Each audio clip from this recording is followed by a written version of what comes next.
Bonjour, chers frères et sœurs en Christ. Bonjour, chers auditeurs, auditrices. Bonjour, Eric. Bonjour Karine. Voilà, alors encore aujourd'hui, nous sommes à nouveau réunis autour de la parole de Dieu, évidemment. Toujours pour glorifier le Seigneur. Notre seul but et unique but, c'est de glorifier le Seigneur, notre Sauveur et Seigneur de tous les jours. Et évidemment aussi, c'est pour, non pas pour dénoncer, pour détruire ou pour calomnier, médire ou quoi que ce soit sur les chrétiens ou qui que ce soit. Au contraire, c'est plutôt pour ouvrir les yeux à certains qui sont aveuglés ou qui sont dans l'ignorance ou qui n'ont pas de connaissances à ce niveau-là et qui ont besoin d'être éclairés.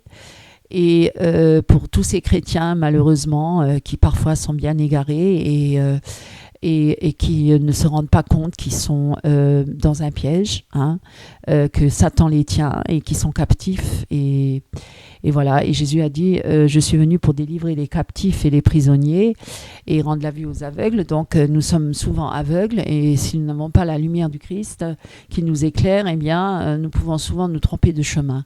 Et malheureusement, nous sommes à la fin des temps et nombreux sont les hérésies et les fausses doctrines qui se propagent parmi les chrétiens dans les milieux charismatiques ou autres, pas seulement charismatiques, aussi dans les autres milieux, et également dans le monde, parce que oui, le monde, bien sûr que le monde entier gît sous le méchant et le malin les tient déjà, et puis voilà, mais en plus, certains essayent aussi de comprendre parfois les manigances ou liées à certains problèmes dans le monde et cherchent aussi des solutions, mais les solutions qu'eux ils recherchent sont des solutions parfois purement humaines ou parfois même purement diaboliques et ésotériques.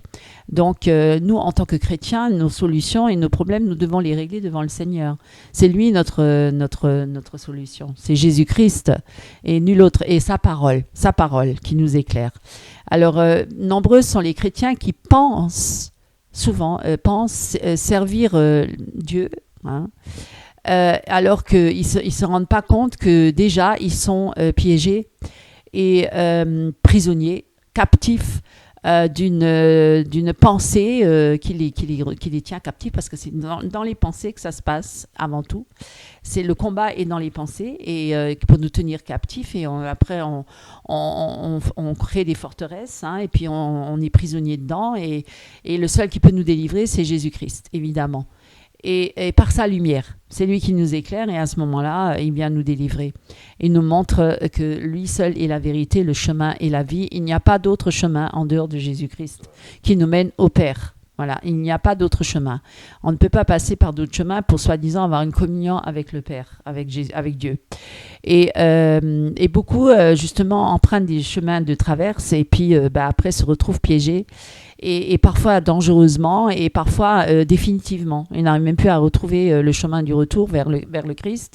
Et certains chrétiens se sont tellement égarés, tellement loin, qu'ils sont tellement enténébrés dans leur esprit, qu'ils pensent être dans la vérité alors qu'ils sont complètement dans l'erreur. Et aujourd'hui, nous allons parler justement d'un concept, d'un thème qui est très récurrent et qu'on retrouve souvent et de plus en plus dans le milieu chrétien. Dans le monde, évidemment, parce que ça vient du monde, mais qui s'est donc infiltré dans le milieu chrétien. Il s'agit de la pensée positive et du développement personnel. Alors, pourquoi je vais vous parler de ce sujet-là, de ce thème, justement parce que parce que c'est très subtil et beaucoup sont tombés certainement dans ce piège parce qu'ils recherchaient peut-être un emploi et beaucoup se sont lancés dans le commerce et tout ce qui est commercial est souvent lié avec ce genre de pensée, de pensée positive et de le développement personnel. Et si vous avez déjà entendu parler du closing, c'est très à la mode actuellement et de plus en plus et voilà, et beaucoup sont attirés par ce genre de concept et ne se rendent pas compte que ce concept-là subtilement cache une vérité qui est bien plus sombre que vous ne le pensez. Et aujourd'hui, nous allons décortiquer tout cela avec l'aide de, bien sûr, de recherches très, très poussées. On ne va pas venir comme ça en parler dans le vide. Non, non, on a vraiment des supports très conséquents par rapport à ce thème. Et même, je vais même vous évoquer ce sujet, même par rapport à des non-chrétiens, donc entre guillemets des païens, qui sont du monde, qui eux-mêmes réalisent que le concept de développement personnel, c'est une pure mascarade et c'est une imposture. Et certains ont même écrit des livres à ce sujet, qui ont donc, en analysant de près ce concept, ont réalisé que finalement, ça fait plus de dégâts, plus de mal que de bien. Alors qu'apparemment, ça donnerait l'impression que c'est un bien. Mais c'est tout à fait faux. Voilà, donc je voulais dire que le diable se cache souvent, et on va encore une fois le démasquer. Parce que voilà, il donne des apparences trompeuses. C'est un ange de lumière, un séducteur. Et il a séduit énormément de monde. Bien sûr, dans le monde, les gens sont déjà séduits. Mais ce qui est malheureux, c'est que même les chrétiens, malheureusement, ceux qui un jour ont rencontré Jésus-Christ dans leur vie, mais qui malheureusement se sont égarés, éloignés de la vérité de l'évangile, du pur évangile, et qui se sont égarés dans des fausses doctrines, dans des hérésies, dans des fausses conceptions de la parole, et qui ont introduit subtilement des concepts tels que la pensée positive. Je ne vais pas maintenant nommer des prédicateurs ou des prédicatrices, c'est pas le but, mais ils sont nombreux. Ils sont nombreux en France, ils le sont en Amérique, ça vient de l'Amérique, ça vient de l'Angleterre, d'ailleurs de la Grande-Bretagne, mais ça vient de l'Amérique, et puis c'est aussi en France, ça se trouve aussi en France et dans tous les mouvements en France. Et voilà, ces hérésies-là sont enseignées partout. Et est-ce que tu en as déjà entendu parler du développement personnel, Eric ? Alors oui, tout à fait. Tout à fait. Effectivement, ce qui est important de préciser aussi à nos chers auditeurs, c'est que nous sommes plus, on va dire, poussés par le Seigneur, en fait, d'exposer les hérésies. Et je crois qu'il faille effectivement vraiment dénoncer toutes ces hérésies, parce que nombreux sont les chrétiens qui se laissent attirer. Vous savez, le diable ne vient pas avec des choses qui nous repoussent. Le diable vient avec des choses qui nous attirent. Donc le diable veut attirer à lui. Donc il va venir avec des choses qui ont un aspect lumineux, un aspect positif, la pensée positive. Et je pense que tu fais bien de faire une conférence là-dessus pour que de nombreuses âmes soient éclairées et que de nombreuses âmes soient libérées de ces esprits.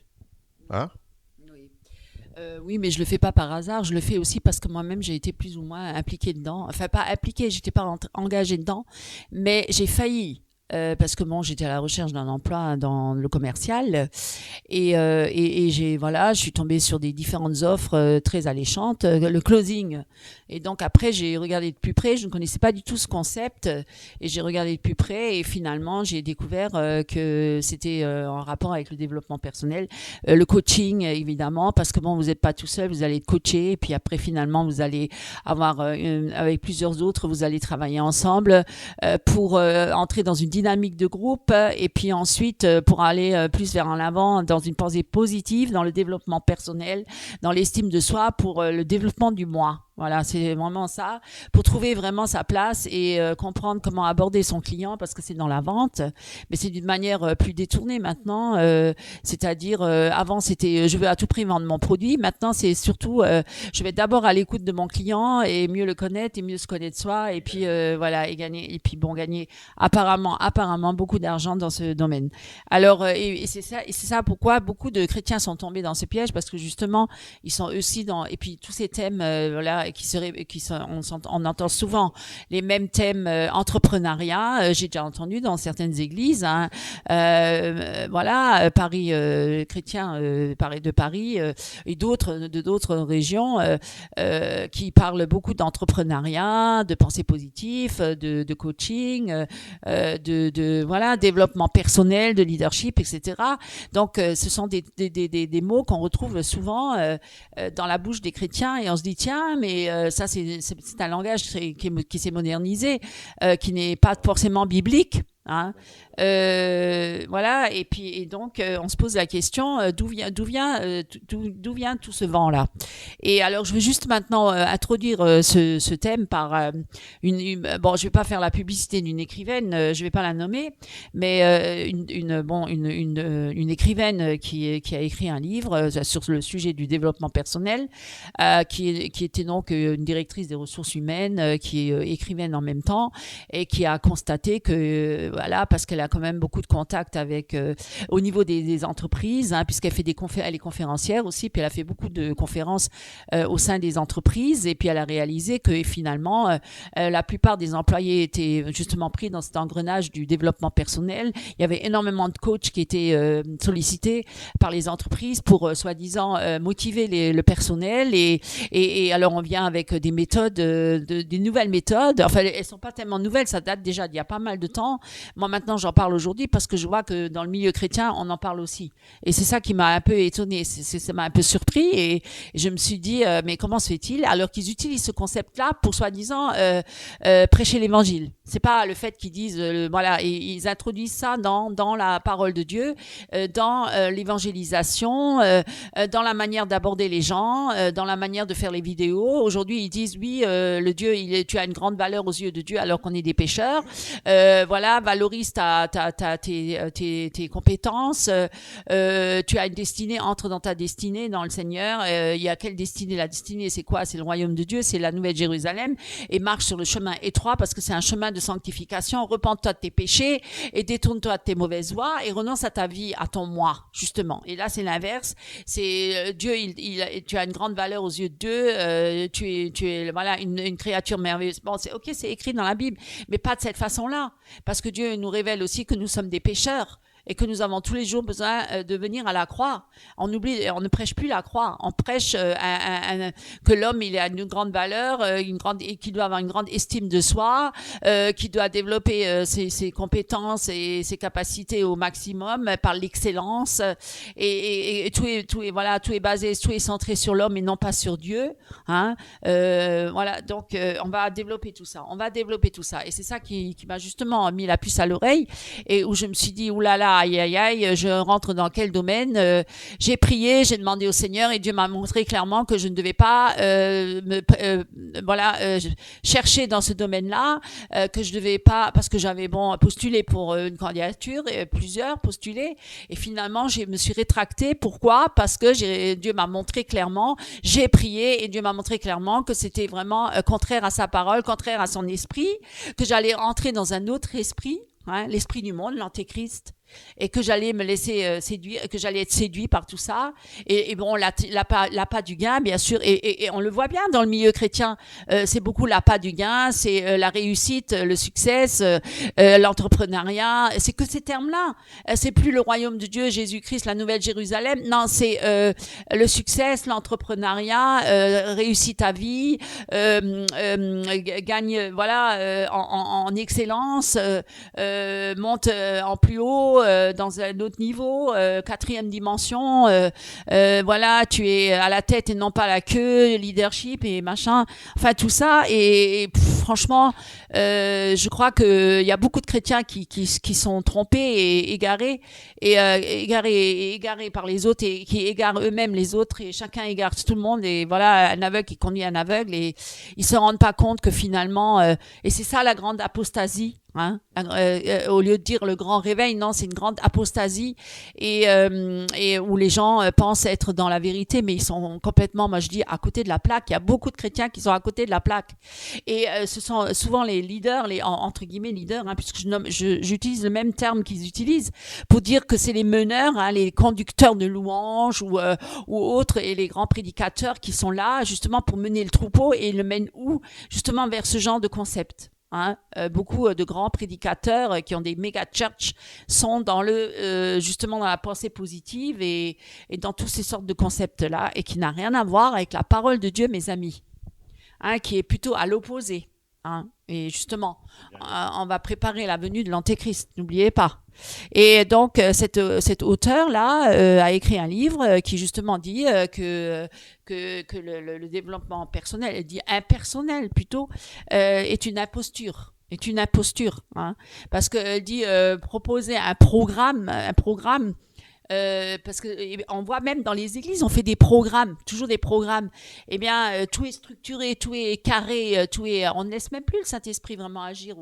Hein, tout est préparé, tout est programmé et voilà, structuré. Et on pense à la place de l'autre, hein, parce qu'il y a toujours les coachs, il y a les leaders, il y a les mentors, il y a voilà, ceux qui dirigent. Ils pensent à la place de l'autre et finalement, c'est dans le monde, il n'y a pas de liberté, mais dans l'Église non plus. Alors c'est privé. Il y a que des oins, hein, des oins de Dieu. C'est eux les grands généraux chefs qui ont la ligne directe avec Dieu et qui ont la communion personnelle et la révélation. Et tous les autres, c'est les petits moutons en bas qu'on va diriger et qu'on va dépouiller de leurs biens aussi et de leur argent.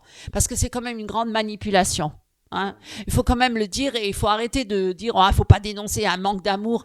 Moi franchement un manque d'amour, vous croyez? Mais non, moi je pense que l'amour justement c'est de prévenir, d'avertir le peuple de Dieu pour qu'il ouvre les yeux et qu'il réalise par lui-même qu'il est pris dans un engrenage et que c'est pas du tout dans un système qui est totalement diabolique et qui n'a rien à voir avec la vie avec Christ. Hein.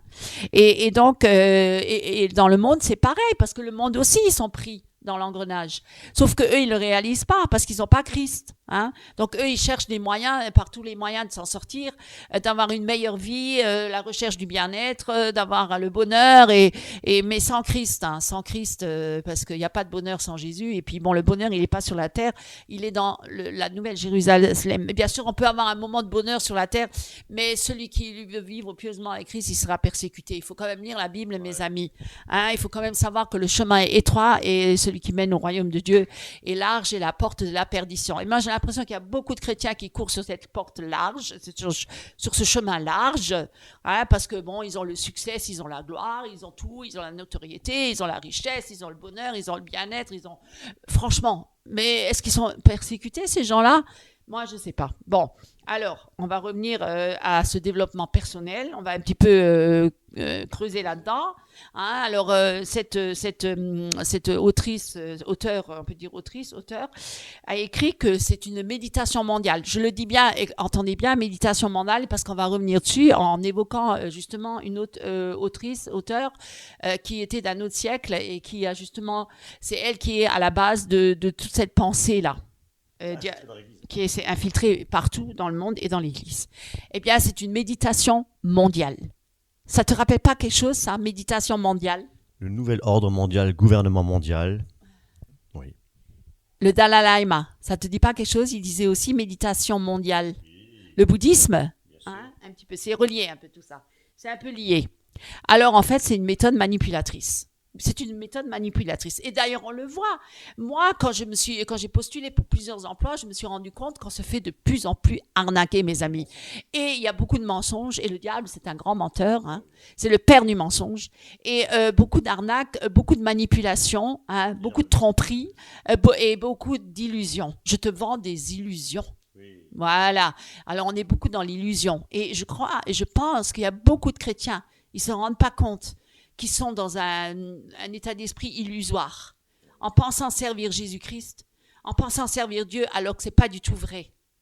Ce n'est même pas le Seigneur qui servent. Mais eux, ils pensent par leurs œuvres, même par leurs belles prestations.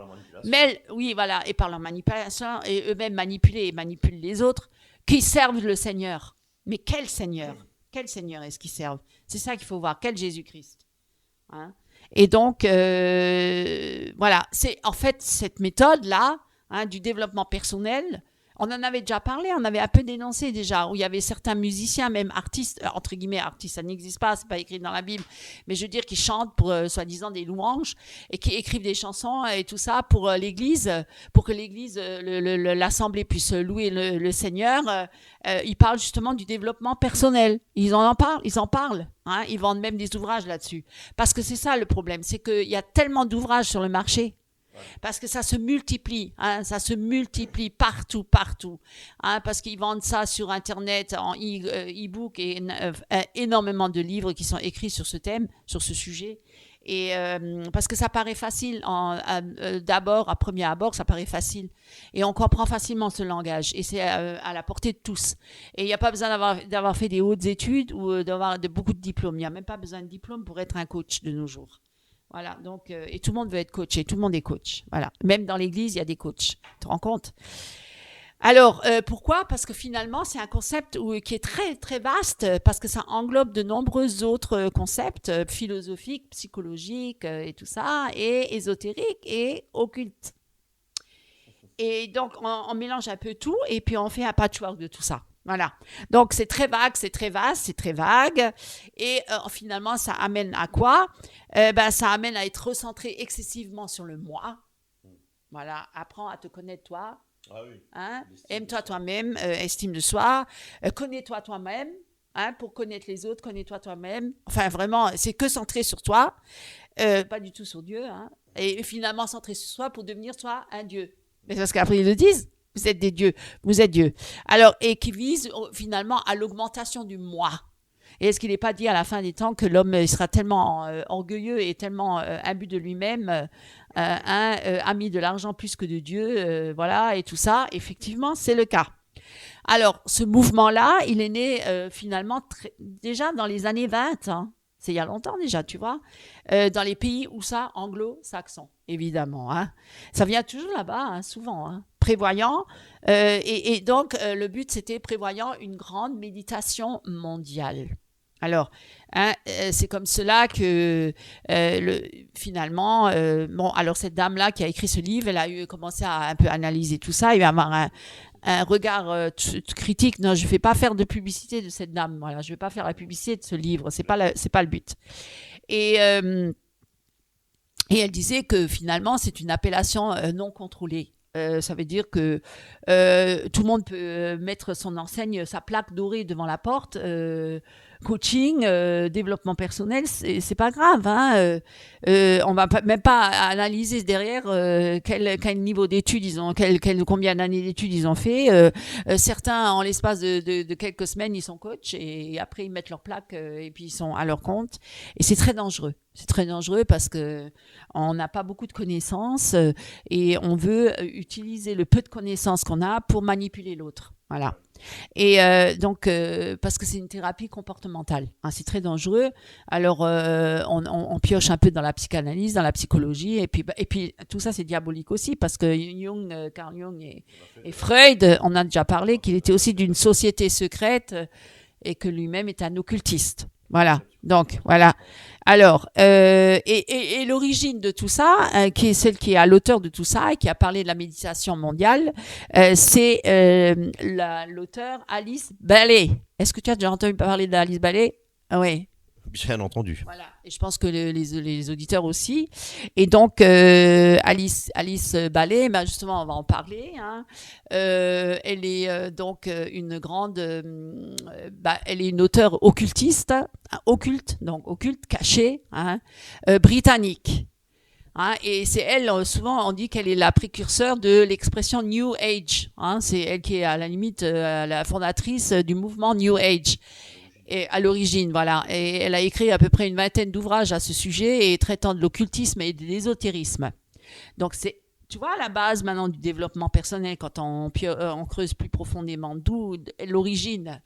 Et en fait, l'origine, les sources sont occultes. Et qui c'est qui se cache derrière ça? C'est le diable, évidemment. Donc, mes amis, ouvrez bien les yeux. Alors, et les oreilles, voilà. Donc, et elle a donc fondé en 1922, hein, parce que bon, c'est il y a longtemps déjà. Ça s'appelait le mouvement Trust. C'était une organisation spiritualiste mondiale, hein, et qu'elle a fondée avec son époux Foster Bailey et quelques amis. Et alors. C'était une auteure très riche, hein, était issue d'une famille riche industriels. Et donc, elle reçoit évidemment une éducation de bourgeoise, comme tu dis. Et finalement, mais elle va quand même se donner, soi-disant, aux pauvres, hein, en faisant sa première mission d'évangélisation. Ah, c'est incroyable. Hein. Et elle est partie en Inde. Et là, elle a rencontré diverses personnalités. Tu vois un petit peu le lien avec... Donc, elle a rencontré diverses personnalités et des maîtres spirituels. Voilà. Donc, on y est. Et puis, elle rentre en contact avec la société théosophique dans laquelle elle s'engage vraiment très activement. Et puis ensuite, elle se trouve en contact, en télépathie. Alors, tu vois, déjà, la télépathie, c'est très occulte. C'est la transmission des pensées. Soi-disant, tu es en contact en pensée avec un autre, et elle était en contact avec un autre maître spirituel. Donc, elle était en contact télépathiquement avec un maître spirituel, un maître tibétain, qui s'appelle Jabal Khul, et sous l'inspiration duquel elle rédige la plupart de ses ouvrages. Donc, tu vois déjà l'inspiration, d'où elle vient. Elle ne vient pas de Jésus-Christ. Elle vient d'un maître spirituel hindou, de l'Inde. Voilà. Donc, elle quitte la société théosophique à un moment donné pour fonder sa propre maison d'édition. Et puis, la maison d'édition-là, elle s'appelle Lucy Trust. Vous pouvez... Oui, Lucy. Alors, Lucy, ça Ouais. pourquoi Lucy Trust, Lucifer, quoi. Lucifer. Voilà.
Lucy Trust en 1922, et ensuite l'école Arcane, donc une école, alors écoute bien, une école d'entraînement spirituel.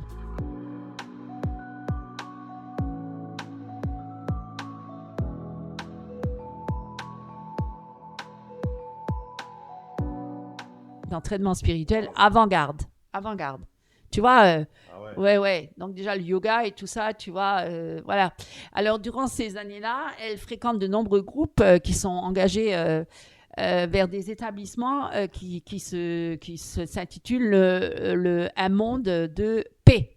Tiens, un monde de paix. C'est ce que tout le monde recherche, même le pape, la paix. Alors, et en 1931, elle rencontre un créateur qui s'appelle Roberto Assagioli, un Italien, créateur de quoi? De la psychosynthèse, et qui devient le représentant de cette école d'arcane en Italie. Et en 1937, elle fait connaître au monde, écoute bien, parce qu'il faut vraiment écouter ça, une prière. Elle s'adresse au monde, une prière, où on dit un mantra ésotérique. Ouais, mantra. La grande invocation, utilisée aujourd'hui dans le monde entier par de multiples groupes New Age. Tu vois donc la pensée, comment elle est arrivée. Et d'ailleurs, sur son site internet et sur ses publications, le Lucy Trust affirme avoir, alors là, écoute bien, parce que là, ça devient vraiment grave, affirme avoir un rôle consultatif auprès de qui? Auprès de l'ONU, l'Organisation nationale des États-Unis. C'est incroyable, des Nations Unies. Alors, à travers l'organisation non gouvernementale, la bonne volonté mondiale. World goodwill. Hein? Tu vois maintenant, c'est quand même, ça a un impact sur le monde entier. Ah oui. Donc d'où vient cette pensée, hein? Tout le monde crie P. Alors, le Lucid Trust se définit comme une organisation spiritualiste dont le but est d'apporter une solution aux problèmes de l'humanité par l'unification planétaire sous l'égide d'un gouvernement mondial et la préparation de la venue du Christ. Elle dit du Christ. Ah, bien. Mais en fait, comment c'est écrit dans la Bible, c'est la venue de l'Antichrist. Alors elle dit que c'est la venue du Christ. Elle parle du retour du Christ. Forcément, si les sources sont polluées et de par une philosophie humaine, le bouddhisme, etc., eh bien, il est clair de penser que effectivement que ce n'est pas un retour de Jésus-Christ, mais après la préparation du retour de Jésus-Christ, mais plutôt de l'Antéchrist, forcément. Hein, parce que tout derrière cela, effectivement, il y a l'occultisme. Et Satan séduit. Et séduit. Énormément. Et donc, voilà, d'où cette vidéo. Parce que c'est important, parce que de nombreux chrétiens sont séduits, sont pris par cette pensée. Hein, la pensée positive, le développement personnel et tout le reste. Et tout le reste qui se rajoute. Et par l'ésotérisme. Finalement, on nage là-dedans, hein, on est noyé là-dedans. Hein. Alors, et d'ailleurs, elle parle de la venue du Christ et certains, l'instructeur d'une religion mondiale. Parce que bon, je parle juste de Rick Warren, parce que lui, il parle justement l'estime de soi et tout ça. Il a écrit des bouquins là-dessus. C'est un pasteur américain et qui s'est rallié avec le communisme, très dangereux. Hein. Et puis tout le monde s'est rallié avec lui, énormément de monde, énormément de prédicateurs, énormément de pasteurs. Et pour dire quoi? Parce qu'ils veulent ça propager dans le monde entier. Eh ben, c'est ce qui se passe et c'est ce qu'ils font. Et même en France, parce que ça vient aussi en France. Et alors, c'est déjà là. Et ils disent aussi ou la venue du Christ ou aussi la venue de l'instructeur d'une religion mondiale, appelé aussi Iman, ça te dit quelque chose, Iman? Ou Mahdi, ou Maitreya. Le Maitreya arrive. Tu vois, hein, ils en parlent. Alors, à ce propos-là, d'ailleurs, Alice Ballet, elle déclare que le retour du Christ s'exprimera par une montée de la conscience, tu vois, une conscience cosmique, une conscience mondiale, une conscience universelle, la conscience, le réveil de la conscience. Il y a plein de vidéos, plein de sites là-dessus, hein, même des chrétiens. Et s'exprimera d'abord par une montée de la conscience christique. Tu te rends compte? Christique. Dans le cœur des hommes, ça veut dire que tu vas devenir comme Christ. Tu es Christ, en fait. L'état du disciple dans le nouvel âge, tu vois, c'est l'enseignement sur la méditation et tout ça, hein, le yoga. Mais elle précise, et il y a le yoga dans les églises aussi. Mais elle précise que le Christ, et elle avait raison, c'était une précurseur, hein, elle a bien prédit les choses. Et elle a dit que le Christ, il utilisera également leur Christ, hein, pas le vrai, mais utilisera également les moyens modernes de communication. En 1922, hein. La radio, la presse, la diffusion des nouvelles rendront sa venue différente de celle des messagers antérieurs, parce qu'il y a tous les moyens aujourd'hui, les médias, etc. Les moyens de transport rapide, le bateau, l'avion, les trains, etc. Le rendront accessible à des... Et maintenant quoi? Internet les rendra accessibles à des milliers d'individus qui pourront l'approcher grâce à la télévision et à Internet, hein, de nos jours. Et qui pourront, grâce à la télévision, voir son visage, qui pourra devenir familier à tous. C'est incroyable. Hein? Et c'est ça, tu vois, la venue de l'Antéchrist, ça sera une grande séduction, parce qu'ils seront tous séduits, plus l'apostasie est grande, et même l'Antéchrist va venir jusqu'à vouloir séduire les élus. Ah. L'image de la bête. Alors, le retour du Christ et l'occasion unique de Christ... tu vois, c'est très subtil. Hein. Alors, selon Alice Ballet, le Christ utiliserait donc un Maya Virupa, hein, c'est très hindou ça, hein, le véhicule, tu vois, la religion hindouiste, le bouddhisme surtout. Alors, et le corps de la manifestation, il va se manifester. Tu vois? Et on a beaucoup de gens qui disent Dieu s'est manifesté, Dieu s'est révélé. C'est très dangereux. Hein. J'ai vu Jésus, on entend partout. Et effectivement, afin que chacun puisse le voir, même sur le plan physique. Hein, traité sur le feu cosmique. Elle a écrit un livre là-dessus. Et un autre livre, Élémental de la pensée et du feu. Feu. Ça ne te dit pas quelque chose? Feu, feu, fire, feu, feu. Le Christ dont il est question ici, donc c'est un messager de Dieu, un Christo, en grec étant la traduction du mot Messie, venu de l'hébreu qui veut dire ouais, le ouais. Et mais ça fait pas forcément exclusivement allusion à la religion chrétienne, hein, parce que c'est général, hein, c'est œcuménique, hein, c'est Alice Bailey l'appelle parfois donc ce Christ-là, Maitreya, ou des fois elle l'appelle, qui est donc attendu par qui? Par les bouddhistes, parce que les bouddhistes ils attendent le Maitreya, hein, le sauveur, enfin le Maitreya, ou Avatar Kalki, qui est attendu par les hindouistes, et ou Imam Mahdi qui est attendu par les chiites, ça c'est les musulmans extrémistes, hein, parce qu'eux ils attendent aussi un sauveur, et qualifie sa fonction d'instructeur, un instructeur mondial.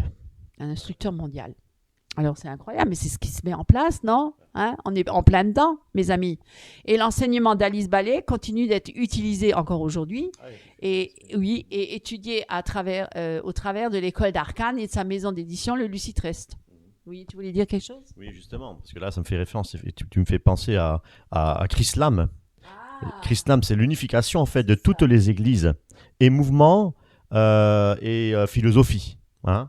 Donc, voilà, christianisme fusionné avec l'islam et Chrislam, voilà. Donc, effectivement, et dans tous ces mouvements, nous infiltrons effectivement toute cette ésotérie. Et voilà, donc c'est déjà mis en place. Hein. D'ailleurs, on pourra faire une fois quelque chose sur le Chrislam, hein, parce qu'il y a des choses très intéressantes à dégager de tout ça. Hein. Et il y a une grande église connue en France qui a d'ailleurs fait de la publicité sur Chrislam. Hein, hein d'ailleurs, voilà. On ne va pas nommer aujourd'hui les noms à ce niveau-là parce que ce n'était pas le but, c'était surtout le but de parler de développement personnel. Alors, comme vous voyez, même si certaines autorités dans différents pays les classent comme plutôt sectaires, hein, mais malgré tout ça, ces idées-là, ces pensées-là se développent de plus en plus et leur rôle ne cesse de grandir. Hein. Ça va de plus en plus en grandissant dans le monde et justement pour amener à un changement mondial. Parce que le but, c'est ça. C'est le reset, tu vois, changement mondial. Le grand reset. Voilà, c'est le but, c'est ça. Et ben oui, mes amis, Satan se déguise en ange de lumière. Hein. Et est-ce que tu veux bien un peu lire la parole? Parce qu'on est quand même... la parole, c'est très important. Dieu nous en parle. Hein. Dieu nous ouvre les yeux. Et tu veux bien prendre 2 Corinthiens, chapitre 11, verset 14, où justement Dieu nous montre que Satan se déguise en ange de lumière. C'est ce que tu avais dit tout à l'heure, Eric. Tu as trouvé? Oui, 2 Corinthiens, chapitre 11, verset 14. Tiens. Et cela n'est pas étonnant, puisque Satan lui-même se déguise en ange de lumière. Voilà. Alors évidemment, on ne veut pas faire la promotion de Satan, c'est pas ça le but. Nous, on veut glorifier Jésus-Christ, mais Jésus-Christ est venu pour démasquer les œuvres du diable, est venu pour détruire les œuvres du diable. Et il est venu justement pour nous ouvrir les yeux par rapport à tout ça. Oui.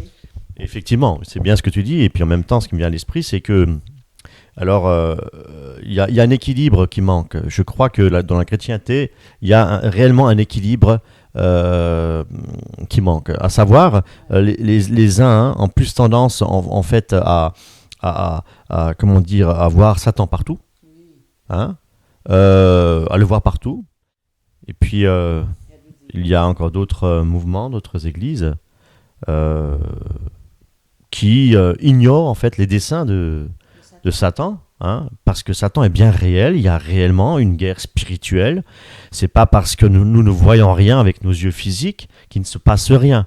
Je crois que il y a un monde visible, il y a également un monde invisible. Voilà, donc ne sous-estimons pas les desseins de Satan, hein, mais n'en faisons pas non plus un cas excessif, quoi.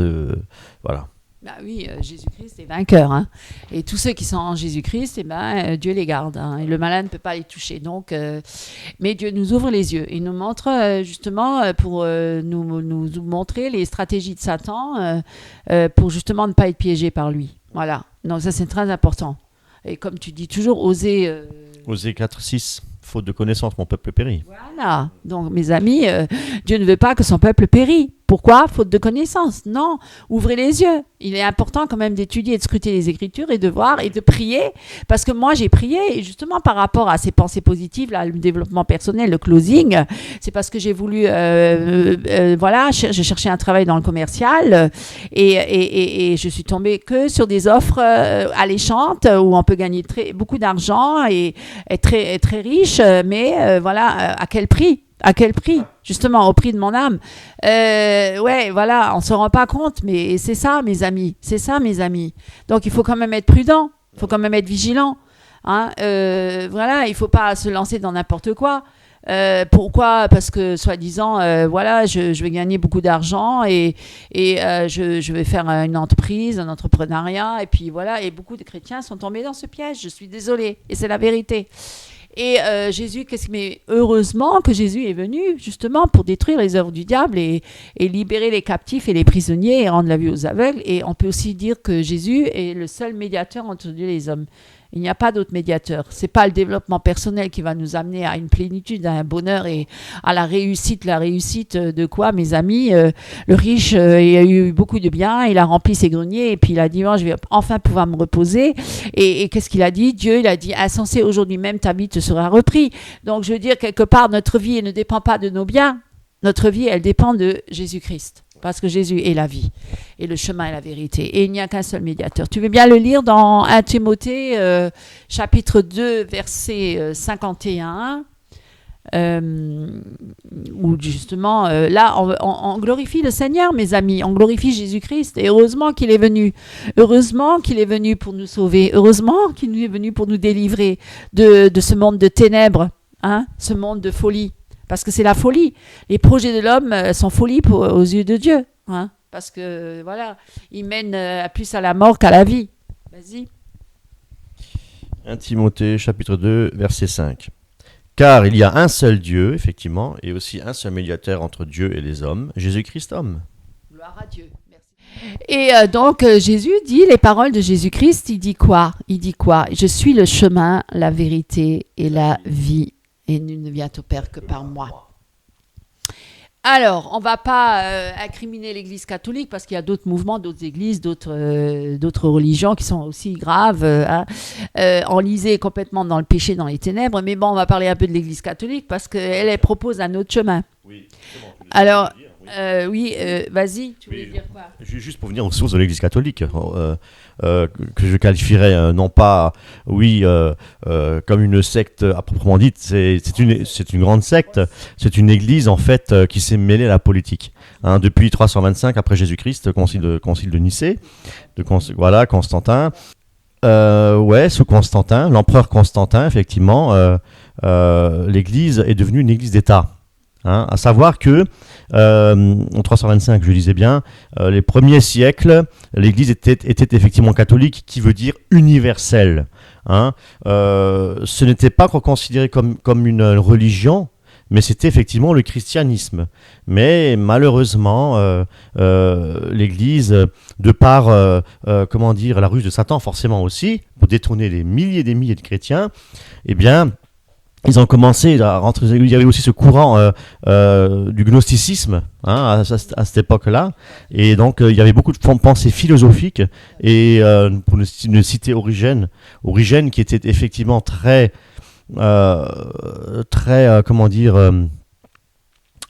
porté sur les allégories, hein, donc d'une manière excessive même. C'est dangereux. Irénée de Lyon aussi. Pour vous dire simplement que l'Église catholique qu'on connaît actuellement, donc l'Église catholique romaine, de par, on va dire, l'évolution depuis 325 après Jésus-Christ, depuis qu'elle est devenue une religion d'État, et bien, et où s'est mêlée aussi à la politique, et bien, il y a beaucoup d'hérésies qui sont infiltrées dans cette Église au fur et à mesure des siècles. Nous parlons juste de l'Inquisition, etc. Ok. Oui, enfin, c'était pour dire qu'on ne va pas se disperser non plus. Il faudrait que tu fasses une vidéo à ce sujet-là, sur l'Église catholique directement, hein, de toutes les hérésies qu'on retrouve dans l'Église catholique. Alors aujourd'hui, ce n'est pas de faire en détail, d'approfondir les hérésies de l'Église catholique, mais c'était juste pour dire qu'elle était beaucoup impliquée justement dans ce genre de mouvement-là aussi, et celui de la théosophie. Elle a accepté donc un autre évangile et qui est présenté par des auteurs qui sont des auteurs occultes, hein, des occultistes, et qui sont en contact avec des maîtres de la sagesse, hein, des maîtres spirituels, et en fait, non, ils sont en contact avec des démons. Hein, donc, ils sont à la table des démons. Et un autre messie, hein, c'est pas Jésus-Christ, c'est le Maitreya. Donc l'instructeur du monde, qui est quoi? L'antéchrist, qui est donc Satan. Donc il se présenterait à un moment donné en tant qu'un homme politique, un grand homme, un homme spirituel, politique et tout ce que tu veux, et qui va ramener toutes les solutions au monde, à la terre, et tout le monde va tomber dans le panneau. Et même les chrétiens, et même beaucoup de chrétiens.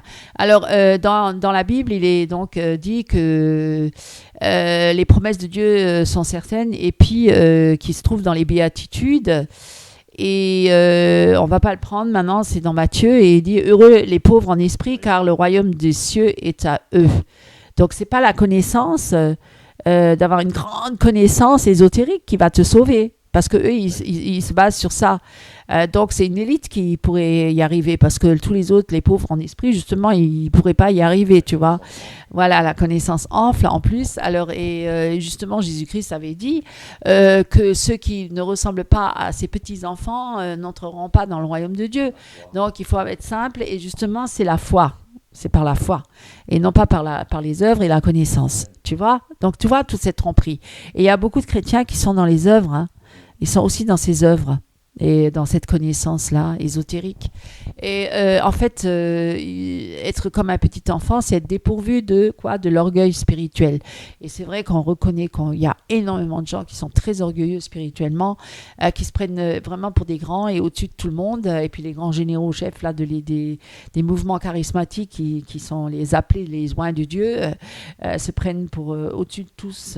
C'est eux qui dirigent l'Église actuelle. C'est vraiment ça, quoi. Oui, et puis c'est aussi pour dire, on a aussi entendu dire quelqu'un, effectivement, entendu ça de nos propres oreilles, que l'ancienne alliance, on tourne en rond.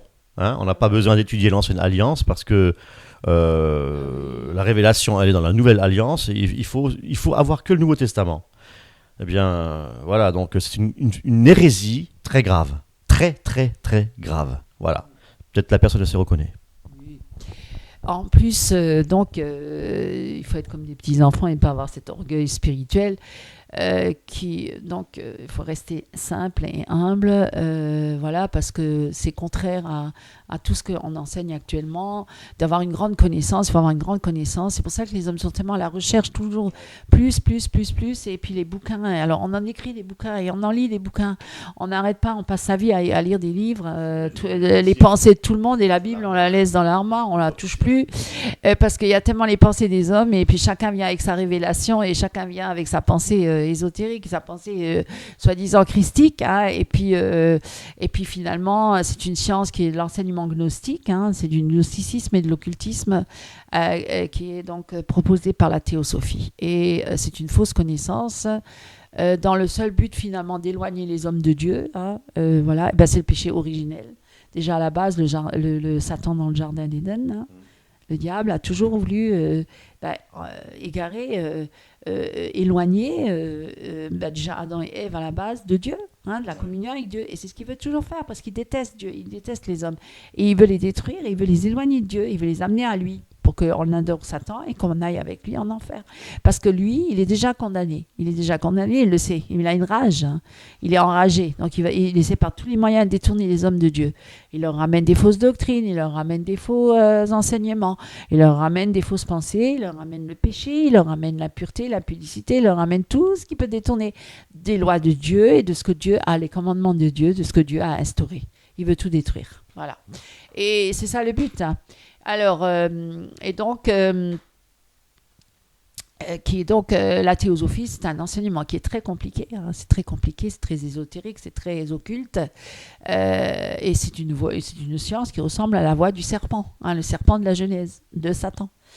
Et qui a proposé à Ève quoi, le fruit de l'arbre de la connaissance. Voilà, c'était ça. Tu connaîtras si tu manges ce fruit-là. Qu'est-ce qu'elle a dit, Ève? Elle a répondu, elle a dit non, si on en mange, on mourra. Parce que Dieu a dit, vous mourrez. Mais Satan a dit non, vous ne mourrez pas. Qu'est-ce qu'il a dit? La connaissance, tout à fait. En fait, vous verrez comme Dieu, et vous serez comme Dieu. Vous aurez la connaissance du bien et du mal. Vous voyez? C'était ça, la tentation, la ruse, la séduction. Parce que là, quand ils étaient dans le jardin d'Éden, Adam et Ève, ils étaient comme ignorants, hein, mais innocents. Innocents et dans la béatitude et dans la plénitude avec Dieu, dans la communion avec Dieu. Et Satan, il est venu les provoquer, les séduire et les pousser au péché, parce que Dieu leur avait dit, vous pouvez manger tous les arbres de ce jardin, sauf pas celui de l'arbre de la connaissance du bien et du mal, et de l'arbre de la vie, en fait. Éternelle. Oui, en fait, tu parles en fait de la première dispensation, à savoir l'innocence. Voilà, c'est ça. L'innocence du départ, qu'on a tous perdu, mes amis. Tous perdus. Le péché est entré en nous, en Adam et Ève, et c'est là que le monde entier a été déchu de la grâce et de la communion avec l'Éternel. Et le seul moyen par lequel on peut retrouver cette communion avec l'Éternel, c'est par Jésus-Christ. Il n'y a pas d'autre chemin. Et eux, ils essaient de trouver un autre chemin. Le diable veut encore une fois ramener, justement, comme Adam et Ève, le début, l'arbre de la connaissance du bien et du mal. Donc, d'avoir cette connaissance ésotérique, cette connaissance gnostique, en disant, vous êtes comme des dieux, vous êtes Dieu. Certains le disent, mais même des chrétiens, j'ai entendu des chrétiens dire, vous êtes Dieu. Je suis Dieu, vous êtes Dieu. Vous êtes des dieux, après il a dit, vous êtes Dieu, on est Dieu. Voilà. Et certains même disent, on est Jésus-Christ, bon voilà. Enfin bref, ça devient vraiment un orgueil spirituel démesuré. Hein, et ça, c'est le péché de Satan, mes amis. Faites attention à ce que vous dites. Hein. En fait, c'est pas compliqué parce que c'est vrai que Jardin d'Éden, en fait, qui a parlé d'abord? C'est d'abord le Seigneur qui a parlé à Adam et Ève. Et ensuite, effectivement, Satan est venu contrecarrer les dires de Dieu pour les séduire avec un discours séduisant. Parce que ce que Dieu a dit, c'était pas trop séduisant. Le jour où vous en mangerez, vous mourrez. Hein? Mais lorsque l'adversaire est venu, non, ça ne veut pas forcément dire ça, mais vous connaîtrez le bien et le mal, et puis voilà. Vous aurez la connaissance. Donc, et vous serez comme des dieux. Voilà. Et donc, l'homme est tombé dans le panneau. Voilà. Et nous, aujourd'hui, il en est de même, mes amis. Dieu nous parle d'abord. Hein? Dieu nous parle d'abord et ensuite effectivement Satan vient pour nous insuffler des demi-vérités ou des mensonges, ce qu'on appelle le mensonge. Oui, eh bien, quand Dieu nous parle, il nous parle à travers sa parole.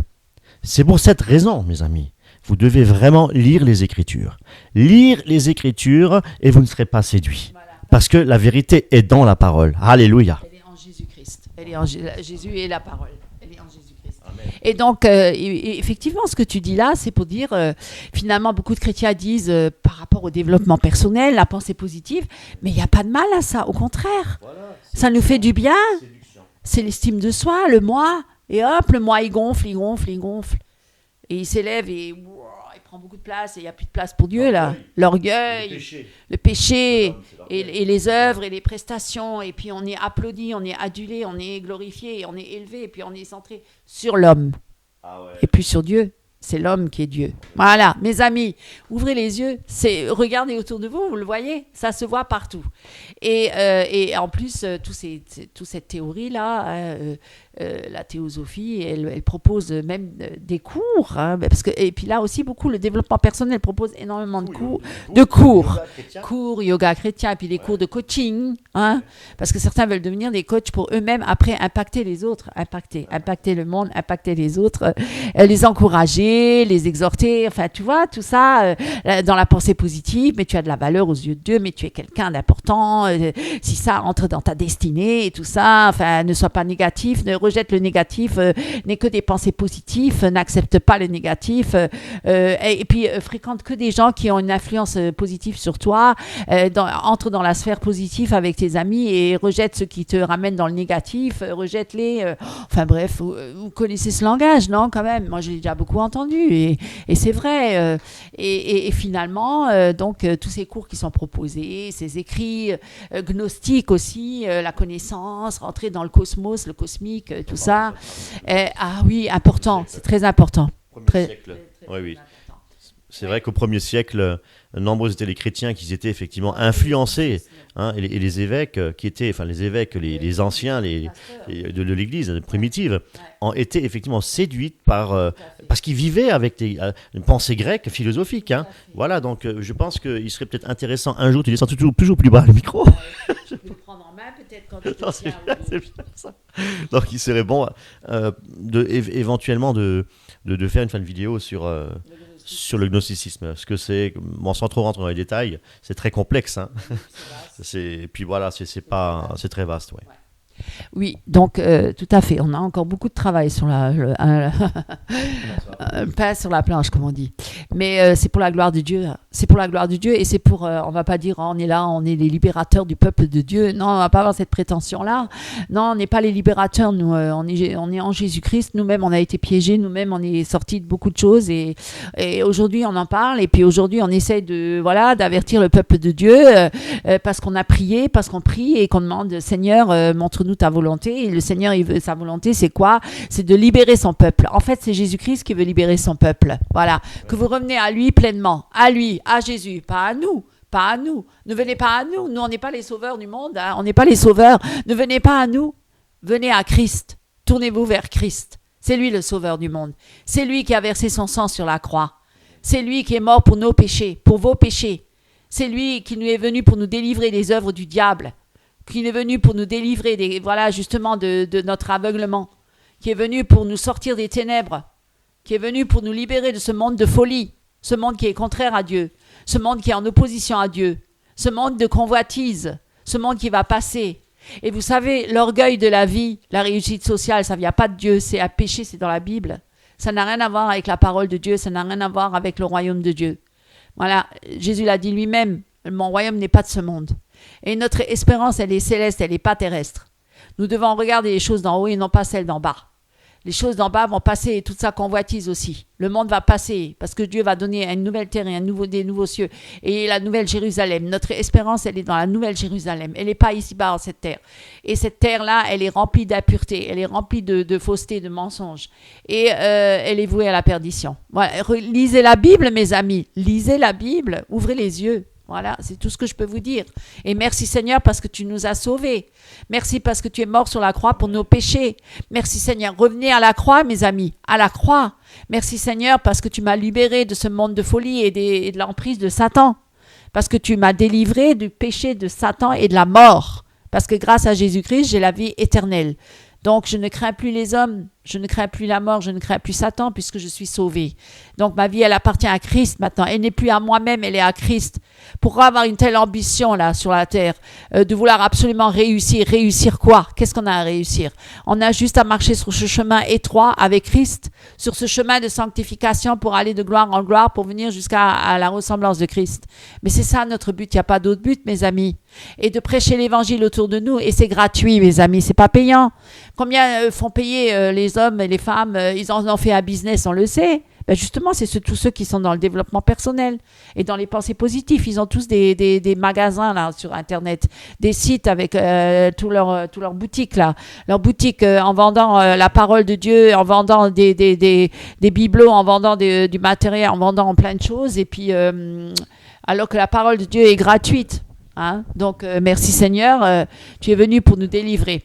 Alors, ok, mes amis, on va peut-être, pour l'instant, là, pour cette première vidéo, une petite conclusion en disant que, justement, ce péché dans le jardin d'Éden, il se répète encore aujourd'hui, mes amis, et où il dit que la théosophie et puis l'ésotérisme et tous ces concepts actuels d'aujourd'hui, modernisés, mais qui sont toujours sous une apparence séduisante, mais qui cachent vraiment des vérités très occultes et très spirituelles qui viennent déjà de l'époque, d'il y a longtemps, de l'origine déjà du jardin d'Éden, hein, que de dire, vous serez comme des dieux.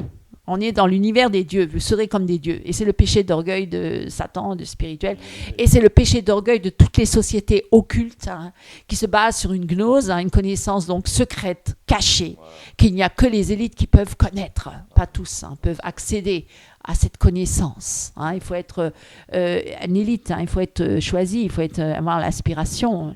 Voilà, les Illuminati et puis les grands généraux chefs des églises actuelles. Non, mais il faut le dire. Allez, il faut arrêter de croire qu'on est entouré que par de la bienveillance dans les églises. Il y a beaucoup de loups déguisés en brebis dans les églises. Il y a beaucoup de faux chrétiens qui rentrent dans les églises et qui ont qui occupent des places de leadership, de pasteurs et de prédicateurs et qui sont des dangereux loups, de dangereux loups qui viennent pour dévorer, pour détruire et voilà, tuer, égorger les pauvres brebis. Voilà. Ce sont des mercenaires. Je suis désolée, il faut le dire. Ce sont des charlatans. Voilà. Donc, ouvrez les yeux et soyez prudents, mes amis. Et dans une prochaine vidéo, nous allons continuer sur ce thème.